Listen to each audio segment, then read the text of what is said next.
미국하고 100년 동안의 경제 발전을 쭉 한다고 그러는데 중국이 지금 계속 이제 노동 경제에서 기술 경제로 옮아가야 되고 그다음에 국유 기업도 이제 대기업으로 만들었고 하고 하는데 문제는 혈맹으로 엮여 있는 북조선 인민공화국 김씨 집안들이 굉장히 거추장스럽게 되기 시작하겠습니다. 후진타오 입장에선 그렇죠. 상해파 단파 입장에선 왜냐하면은 저게 도발을 해나간다 그러면은 미국 동맹인데 미국으로부터 제압을 당할 수밖에 없는 상황으로 계속 가고 있는 거예요. 응? 핵을 다자회담 해가지고 다 육자회담 후진타오 때 육자회담을 아주 본격적으로 했잖아요. 그래서 다 해서 좀 순차적으로 그리고 말과 행동의 균형을 맞춰서 하도록 다 주선을 해놓고 나면은 한 2달도 못 가서 깨버려서 문제 일으키고 뭐 이렇게 해서 이제 저게 만약에 핵 무장을 하게 되면은 미국은 가만히 안 있을 거라는 걸 누구보다도 눈치를 빨리 챈 후진타오가 사실은 북한에 대해서 이 중국의 그 정보기관 아주 탑 클래스 정보에서는 북한의 레짐 체인지 소조를 만들었습니다. 그래서 카드를 만지작 부렸구나. 체제 변경 소조를. 북한을 저게 자산이 아니라 중국의 동맹적 자산이 아니라 중국의 엄청나게 거추장스럽고 부담이 될 수 있는 악성자산, burden, 악성자산, 양성자산이 아니라 악성자산이죠. 그럴 수 있다라고 생각해서 사실은 여러 가지 시나리오를 짰던 거는 사실이고 거기에 장성택 씨가 됐다가 이제 숙청된 거지. 된 거죠. 자 그런 측면에서 보면은 저기 시진핑이가 자기 발등에 도끼를 찍었고 상대방인 미국에 대해서는 중국의 대세계 대미 도전의 그 카드의 내용들을 다 백일하게 드러내 버렸죠. 즉 그리고 또 왜 저 소련으로부터 제1도련선 끌어놓고 러시아로부터 그 러시아가 폐기했던 그 항공모함 하나 가져와 가지고 또 이제 군사적으로 제1도련을 이제 순항하면서 지키려고 한다는 걸 봤는데 미국은 얼마나 우스웠겠습니까? 우습죠. 제대로 비행기도 못 드는 그 고문 하나 가져와서 그거는 걸린국에 건공에 필요한 수단이지 미국에서는 말하자면 자기 능력을 백일하에 드러내는 겁니다.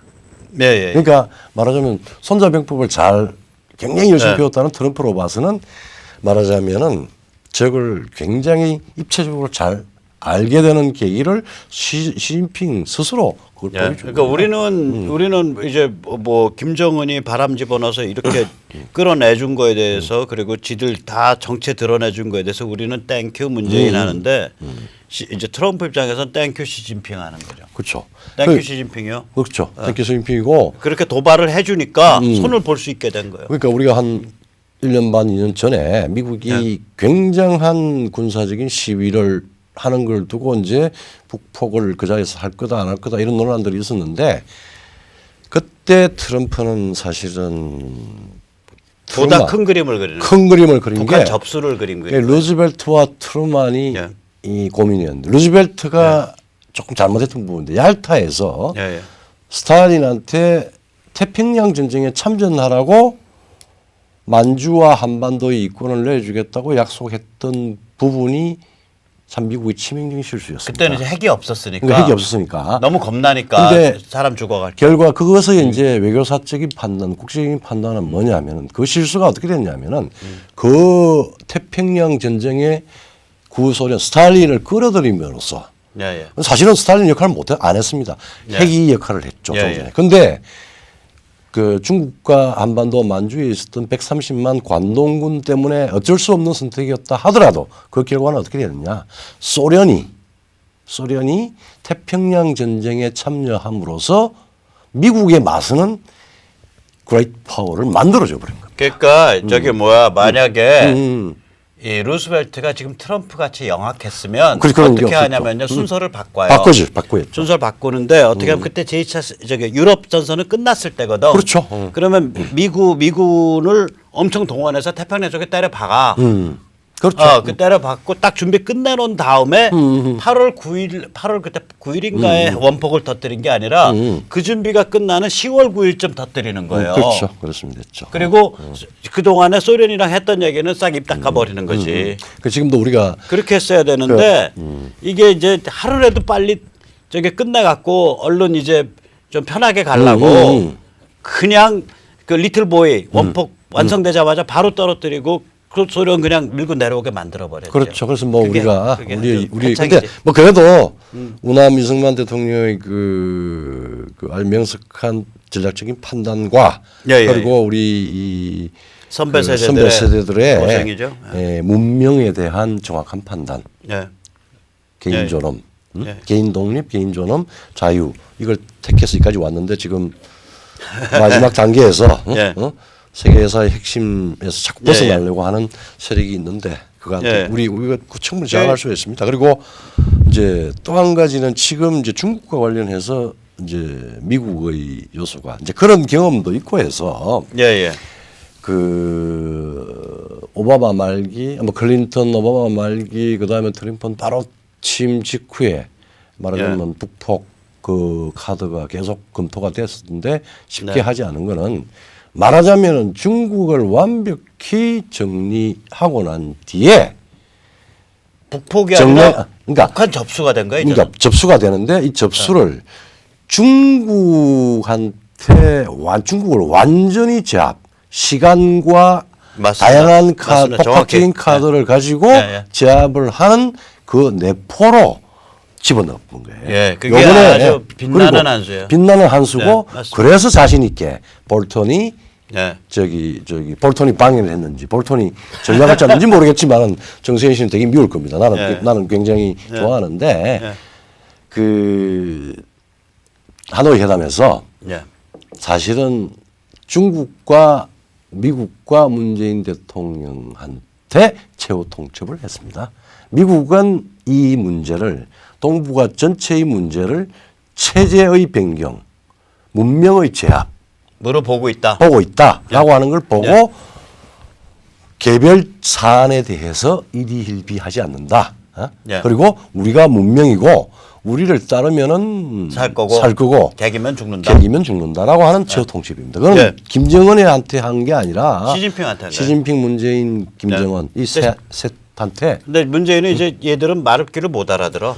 그러니까 말밖에 못 지난 알아. 시간에 그 얘기했잖아요. 못 알아듣는 애들. 지금 아마 지금 세컨더리 보이콧 자체가 이제 왔다 갔다 할 수 있는 그러니까 맥시멈 프레셔 혹은 그 맥시멈 프레셔 버전 2.0이 올 거라고 하는데 그 2.0은 굉장히 정교한 심리 정보전이 될 거고 경제적으로 세컨더리 보이콧을 하는데 굉장히 선택적이고 선별적이고 전략적인 게 될 겁니다. 예. 지금 벤츠 누가 사줬다고 추정되는 김정은의 벤츠가 이미 공개 언론사상에 올랐죠. 예, 그러니까 이게 무슨 얘기냐면 얼핏 보면 그러니까 둘 중에 하나인 거예요. 이게 유엔이 청와대 경호실에 그 벤츠 재원을 물었다는 얘기는 문재인더러 너 자동차 광이라며 매니아라며 너 타봤으니까 네가 김정은이 보고. 아니 문재인더러 문재인더러. 청와대 물은 거니까 너 자동차 광이라며 그 네가 타봤으니까 너가 그 연식 알 거 아니야. 라고 문재인을 자동차 매니아 취급을 한 거든지 아니면 네가 사준 거 아니야. 그래 네가 재원할 거 아니야. 그러니까 이게 문재인 입장에서는 정말 쪽팔리는 일이에요. 미 재무처에서 에비던스 다 가지고 있겠죠. 네, 글쎄요. 이쪽으로 보면 문재인을 완전히 그냥 자동차에 미친 자동차 매니아 취급을 한 거든지 저쪽으로 그게 아니라 그러면 네가 사준 거야라고 얘기하는 거라고. 근데 이게 실제 세미나리. 그거까지는 안 올 겁니다.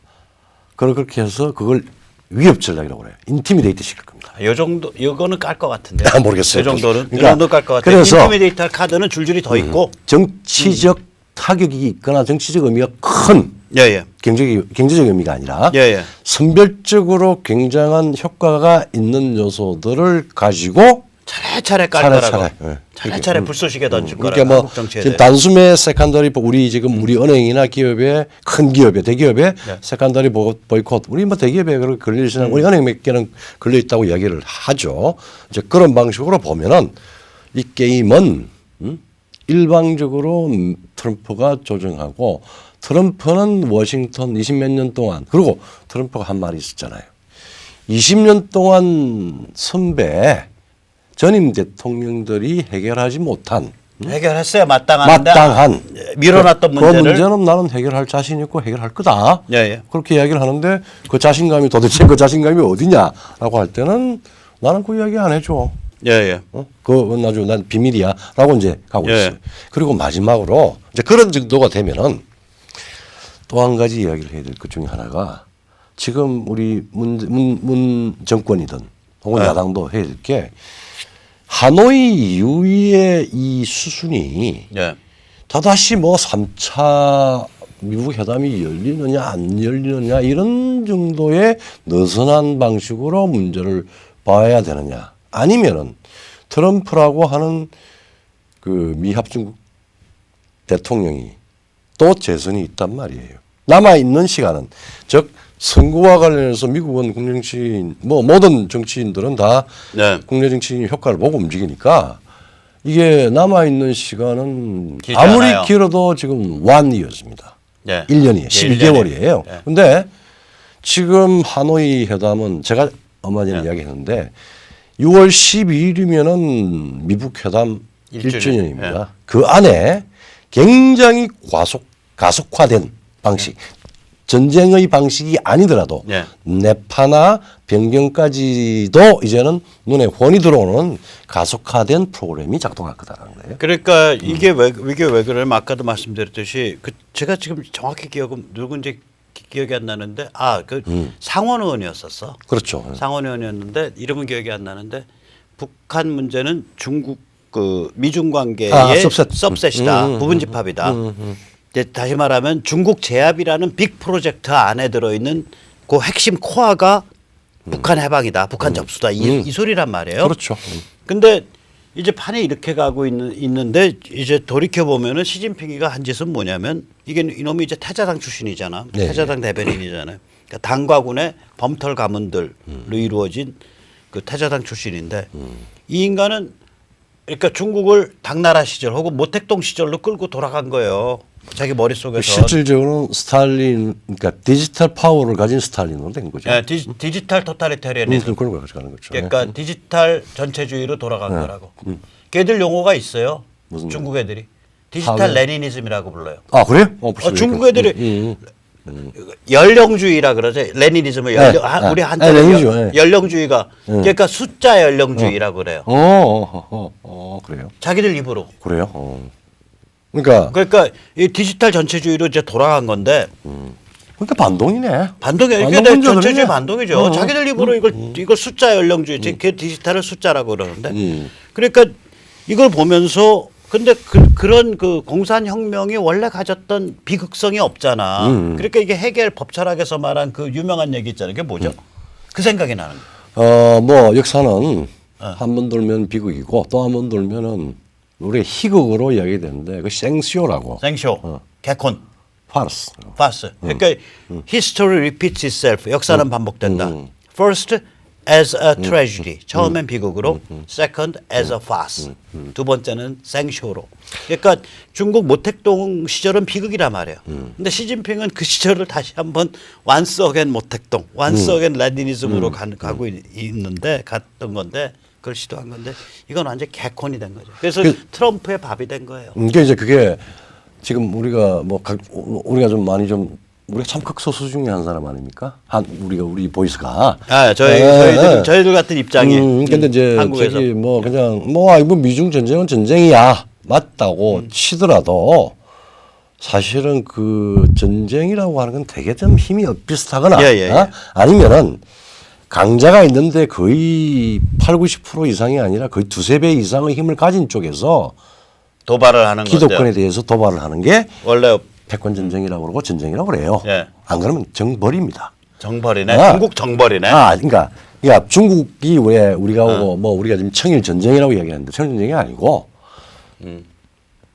홍타이지가 자꾸 명을 섬기려고 그러니까 군사를 이끌고 와서 우리를 손을 봐줬단 말이에요. 정벌이죠. 정벌이죠. 네, 불과 한 일주일, 2주일 사이에 끝나버렸죠. 그러니까 실제로 뭐 2주일 정도. 중국이 인권이 많고 문명도 아주 유구하고 그렇다고 해서 그걸 전쟁으로 보면은 오산입니다. 이거는 트럼프의 대중 정벌이고 이 정부는 중국 정벌. 신천하 체제의 반문명적, 반동적 도발 도전에 대해서 신주권적 정상화 방어입니다. 예. 중요한 말씀이에요. 그렇죠. 예, 그렇게 하면은 그렇게 이제 그렇게 정의를 해서 문제를 좀 보면은 우리가 근거 없는 낙관을 예, 하는 게 아니라 그 구도를 봄으로써 게임의 향배를 측정을 할 수 있는 거예요. 그렇게 되죠. 자, 그러면은 미국이 지금 진행하고 있는 문명사적 세계사적 빅 프로젝트인 중국 제압 내지 중국 정벌이라는 프로젝트에 그 제일 안고에 들어 있는 게